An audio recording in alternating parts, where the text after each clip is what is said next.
कहते हैं कि आप खिलाड़ी कितने भी अच्छे क्यों ना हो, लेकिन अगर आप अच्छे व्यक्ति नहीं हैं या आप सहयोग नहीं करते किसी भी चीज़ में, आपका बिहेवियर बहुत ख़राब है, आप अहम जानकारियां छिपाते हैं, तो आपके अच्छे खिलाड़ी होने का कोई मतलब नहीं है। यही कुछ हुआ है पाकिस्तान के विकेटकीपर बल्लेबाज उमर अकमल के साथ। उनके खेल को लेकर, उनकी बल्लेबाजी को लेकर, उनकी विकेट कीपिंग क्षमता को लेकर कहीं कोई दुर्भावना नहीं थी, कहीं कोई कमी नहीं थी उनके खेल में, लेकिन यहाँ पर वो आकर मात खा गए।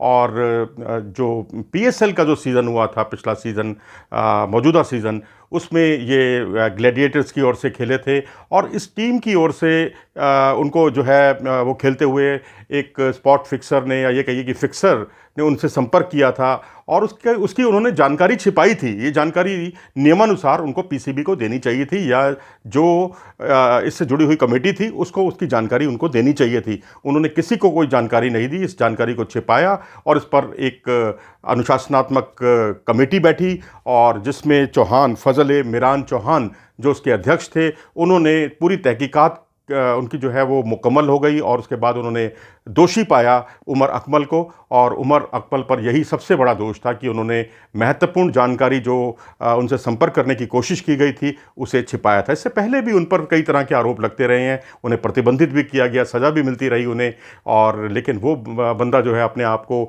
दुरुस्त करने के लिए, ठीक करने के लिए तैयार नहीं था और उसी का अंजाम आपके सामने है। मिकी आर्थर, याद कीजिए, जो तत्कालीन कोच हुआ करते थे पाकिस्तान टीम के, उनके साथ इनका व्यवहार अच्छा नहीं था, जिसके फलस्वरूप उन पर 3 महीने का उन्हें प्रतिबंध झेलना पड़ा था उमर अकमल को। और उसके अलावा भी एक बार ट्रैफिक के नियमों का उल्लंघन करने की वजह से उन्हें गिरफ्तार तक कर लिया गया था। और एक अन्य मामला था, जब फिटनेस टेस्ट में फेल होने के बाद उन्होंने जिस तरह का बर्ताव किया था, बुरा बर्ताव किया था, वो किसी से छुपा हुआ नहीं है।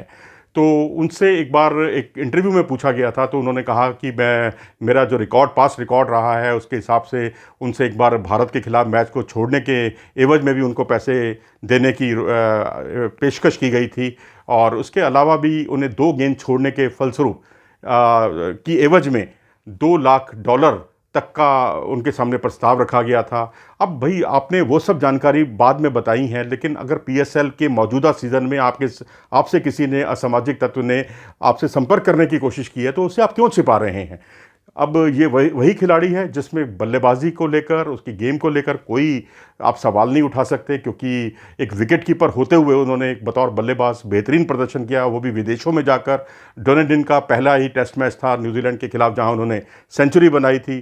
टेस्ट में और वनडे में उनकी जो पहली सेंचुरी थी वो विदेश में थी। ऐसे करने वाले वो बहुत ही दुनिया के चुनिंदा खिलाड़ियों में से एक हैं। और उसके अलावा उनका जो प्रदर्शन था ओवरऑल, वो भी काफ़ी अच्छा था। अगर उन्हें अगर ज़्यादा मौके मिले होते अपने देश में खेलने के, तो उनका रिकॉर्ड शायद और भी अच्छा होता, औसत तो और भी अच्छा होता। तो निश्चित तौर पर अब जो उन्होंने कमी छिपाई है, जो उनसे संपर्क करने की कोशिश की गई थी, उसको छिपाने का उन्हें ये दंड मिला है और इसके फलस्वरूप वो 3 साल तक किसी भी तरह के क्रिकेट में नहीं खेल सकेंगे। अगर आपको ये वीडियो पसंद आया हो तो इसे लाइक करें और हमारे चैनल को सब्सक्राइब भी करें।